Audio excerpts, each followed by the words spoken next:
Varicose veins కి సరైన చికిత్స కోసం సంప్రదించండి ఎవిస్ హాస్పిటల్. నేను విన్నాను మీరు తెచ్చిన సూట్ కేసు అప్పుడున్న కొంతమంది డైరెక్టర్స్, కొత్తగా వచ్చే అప్కమింగ్ హీరోస్ మోసం చేసి సూట్ కేసు మింగేశారు అని చెప్పేసి నేను విన్నాను. అస్సలు సమస్య లేదు. ఒక్క రూపాయి కూడా నేను అలా ఎక్కడ ఎవ్వరికి అవకాశాల కోసం డబ్బు పెట్టండి, అప్పుడు ఎక్కువ ఉండేది అవకాశం.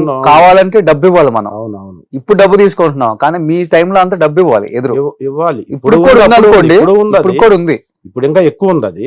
కానీ అది ఎప్పుడు ఉంటది ఇండస్ట్రీలో.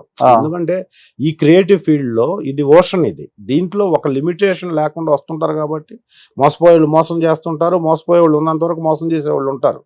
అది వాళ్ళ తప్పు కాదు, వీళ్ళ తప్పు కాదు. బట్ నేను ఎక్కడ 1 రూపీ కూడా, ఈవెన్ సింగిల్ రూపీ కూడా నేను ఎవరి దగ్గర మోసపోలేదు, ఎవరికి ఇవ్వలేదు.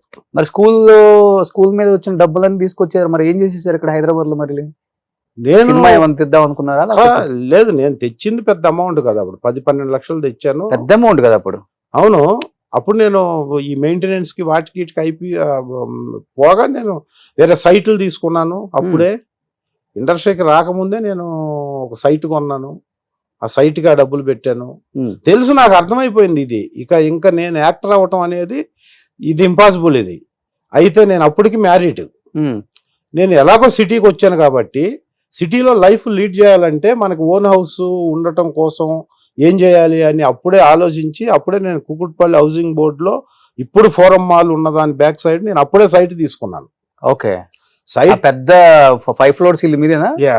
5 ఫ్లోర్స్ పెద్దది కాదు, కానీ హైదరాబాద్ లో లావిష్ గా లైఫ్ లీడ్ చేయడానికి కావాల్సిన ఎన్విరాన్మెంటల్లో ఫిక్స్ చేసుకున్నాం అది. ఓకే. సో అది నేను 2000లోనే 2000 కంటే ముందే అక్కడ సైట్ తీసుకోవడం, అలా డబ్బులు ఇదే చేశాను, ఇన్వెస్ట్ చేశాను తప్ప నన్ను ఎవరు మోసం చేయలేదు, నేను ఎక్కడ మోసపోలే. కానీ నాకు తెలిసి ఇది అంటే అలా డబ్బులు పెట్టి యాక్టర్ అవ్వాలనేది ఇంపాసిబుల్. ఇక్కడ మన వర్త్, మన ఆత్మవిశ్వాసంతో, అంటే self confidence, self defence, self satisfaction, ఈ 3 వదిలేస్తే యాక్టర్ అయినా కోట్లు సంపాదించిన వేస్టే నా దృష్టిలో. అప్పటి నుంచి చదువుకున్నారు కాబట్టి మీరు ఇప్పటికి కూడా సెల్ఫ్ కాన్ఫిడెన్స్, సెల్ఫ్ సాటిస్ఫాక్షన్ లేకుండా నువ్వు ఎన్ని 100 కోట్లు ఉన్నా కూడా వేస్టే. ఎందుకంటే డబ్బు మనల్ని కాపాడేంత వరకు ఉండాలి తప్ప మనం దాన్ని కాపాడేంత స్టేజ్కి వెళ్ళిపోయిన తర్వాత టెన్షన్ లేదు. అవును, అది వేస్ట్. అది నాకు మొదటి నుంచి ఉంది కాబట్టి నేను ఎక్కడ ఎవరిని ఇలా బ్లేమ్ చేసే వాళ్ళ దగ్గరకు దరిదాపులకు కూడా వెళ్ళలేదు. అందుకని నాగిరెడ్డి గారికి నేను క్లియర్గా ఎక్స్ప్లెయిన్ చేయటంలోనే ఆయనకి నచ్చి ఈ కుర్రోడు బాగానే ఉన్నాడు చూద్దామని చెప్పి పెట్టుకున్నాను. నన్ను పెట్టుకున్న తర్వాత నేను ఆ ల్యాబ్లో దాదాపు 2.5 years వర్క్ చేశాను. 2.5 yearsలో ల్యాబ్ చాలా డెవలప్ అయింది. 15-20 మంది స్టాఫ్ వచ్చారు. దానికి ల్యాబ్ ఇప్పటికీ రన్ అవుతుంది. అలా నేను చేస్తున్న ప్రాసెస్లో నేను ఒక ఆల్బమ్ తయారు చేసుకొని నాకు ఉన్న వర్క్ ఎక్స్పీరియన్స్, ఈ మేనేజర్స్, స్టిల్ ఫోటోగ్రాఫర్స్, ప్రొడ్యూసర్స్ వీళ్ళందరూ నాకు పరిచయం. అప్పుడు నన్ను ల్యాబ్ రమేష్ అనేవాళ్ళు. ఆయన దగ్గరికి వెళ్తాం. ఆయన ల్యాబ్ హెవీగా సక్సెస్ అయ్యి 2 బ్రాంచీలు అయినాయి. ఆదిత్య మైత్రివనంలో ఆదిత్య కాంప్లెక్స్లో ఒక బ్రాంచ్ పెట్టాం. అప్పుడు టోటల్గా 2కి నేనే ఇన్ఛార్జ్. ఓకే. సో ఆ డెవలప్ అయిన ప్రాసెస్లో నా ఎయిమ్ ఇది కాబట్టి నాకు ఒకసారి సీతారాముల కళ్యాణం చూత్తమరారని అనే సినిమా నేనే ప్రాసెసింగ్ ప్రింటింగ్ మా ల్యాబ్లో జరిగినప్పుడు వైవిఎస్ చౌదరి గారు ల్యాబ్కి వచ్చారు.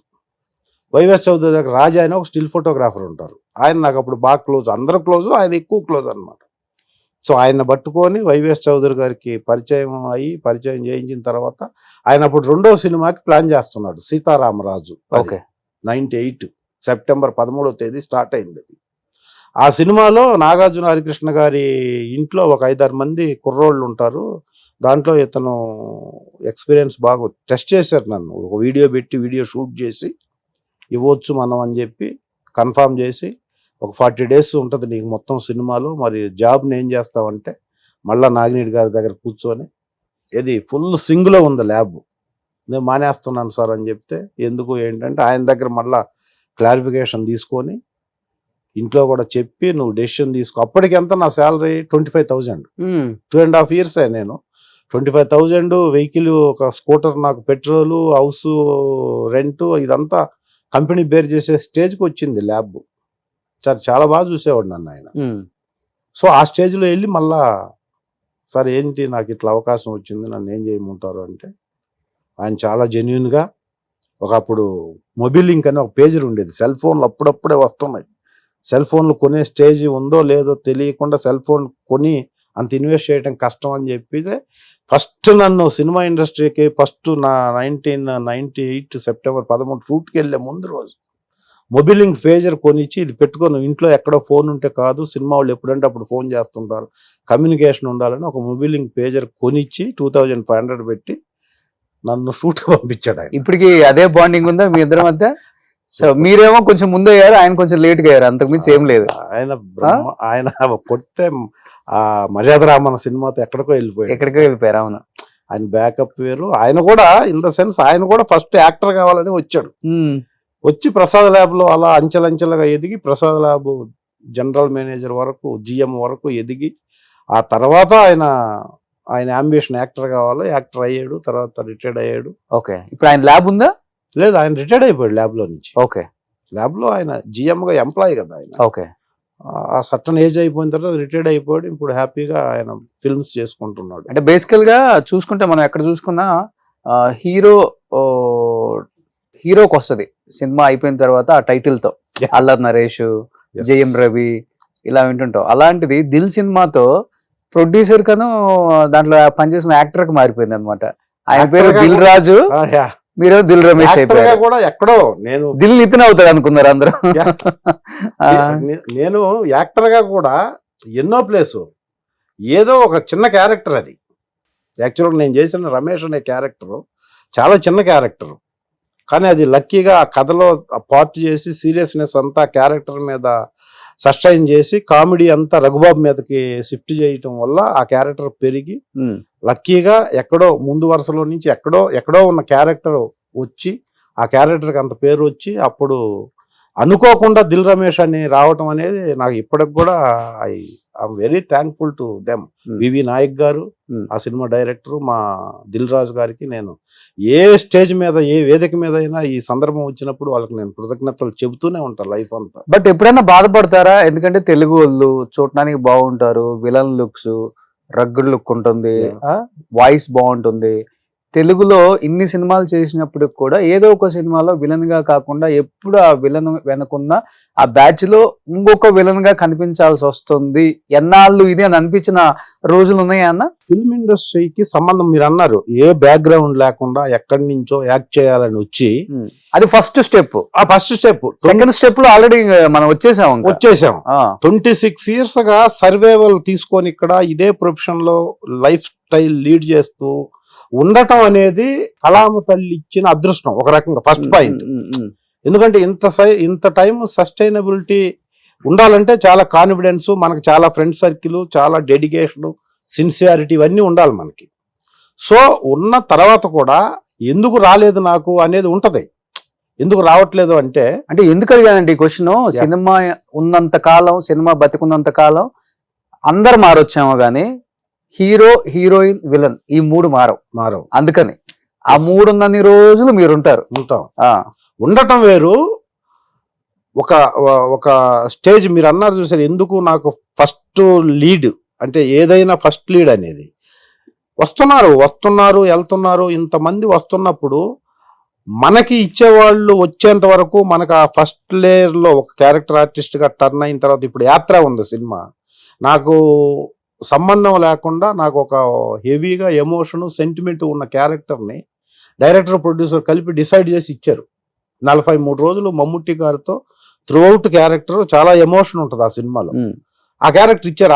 అది ఇస్తారని, ఆ క్యారెక్టర్ నేను చేస్తానని అంతకుముందు అనుకోలేదు. అలాగే మిర్చి, అంతకుముందు ప్రస్థానం, ఇలా చెప్పుకుంటా పోతే ప్రతి సంవత్సరం ఏదో ఒక సినిమా నా సస్టైనబిలిటీ నిలబెట్టి ఇంకొంచెం ఒక స్టెప్ ముందుకు తీసుకెళ్లే సినిమాలు వస్తాయి. కానీ దానికోసం మనం ఎంపర్లాడి దానికోసం పరిగెత్తి ఏవేవో చేసి ఇవన్నీ నేను చెయ్యను కూడా. నేను ఇందాక చెప్పాను చూసా, self respect, self confidence, self satisfaction, ఈ మూడుని వదిలేసి నేను ఏ పని చేయను. ఈ మూడుతో వెళ్తున్నప్పుడు లేట్ అవుద్ది. ఆ మూడు ఇండస్ట్రీలో కష్టం కదా మెయింటైన్ చేయడం. ఎందుకంటే మీరేమో బాగా చదువుకొని ప్రిన్సిపల్ రేంజ్ నుంచి ఇక్కడికి వచ్చారు. ఇండస్ట్రీలోనేమో కొంచెం చిన్న క్యారెక్టర్స్ చేసేవాడిని కొంచెం చిన్న చూపుగానే మాట్లాడతారు, చిన్న చూపుగానే చూస్తారు. మనం డైజెస్ట్ చేసుకోవడం కష్టం అవుతుంది. మీలాంటి వాళ్ళు అయితే ఎదురు తిరిగైన ఒక మాట అంటారు, లేకపోతే ఒక దెబ్బ కొడతారు. అలాంటివి కూడా జరిగి ఉంటాయి మీ లైఫ్ లో. అంటే నేను ఫిక్స్ అయ్యాను రోషన్ భయ్య, ఎంత పొజిషన్ వస్తే అంతే. ఇప్పుడు ఫర్ సపోజ్ నేను నార్మల్ కారులో తిరుగుతున్నా, నువ్వు ఆడి కారులో తిరుగుతున్నావు. ఫోరం మాల్ దగ్గర నా ఇంటి దగ్గర స్టార్ట్ అయితే ఆడి కార్ అయినా అదే టైంకి వస్తుంది ఇక్కడికి, ఉమ్, నార్మల్ కార్ అయినా అదే టైంకి వస్తుంది. ఉమ్, కానీ బైక్ లో ఉండకూడదు, మళ్ళీ ఉమ్, కారులోనే ఉండాలి. నువ్వు ఇంకొంచెం నాకంటే కొంచెం లగ్జరీగా వస్తావు అంతే. సొసైటీలో కొంచెం క్రెడిబిలిటీ ఉంటుంది. సొసైటీ క్రెడిబిలిటీ నాకు నార్మల్గా ఉంటే చాలు. నా యాటిట్యూడ్ కానీ, నా సిన్సియారిటీ, నా డెడికేషను, నా ఇది నేను ఏది వదులుకోను, నేను ఎలా వచ్చానో అలా ఉండాలనుకున్నప్పుడు కొద్దిగా తగ్గుతాయి డెఫినెట్గా. ఉమ్, తగ్గినా నాకు ఇంతవరకు సరిపోతుంది, ఇంతకంటే ఎక్కువ వచ్చినా చేసేదేముంది ఉమ్. అని ఫిక్స్ అయినప్పుడు డెఫినెట్ గా గ్రోత్ స్లోగా ఉంటది. అది either film industry or any industry. Okay. ఎక్కడైనా అలా ఉండే వాళ్ళకి గ్రోత్ స్లో ఉంటుంది. బట్ వచ్చిందంటే లైఫ్ లాంగ్ ఉంటుంది, Okay. పోయేంత వరకు ఉంటుంది. ఉమ్.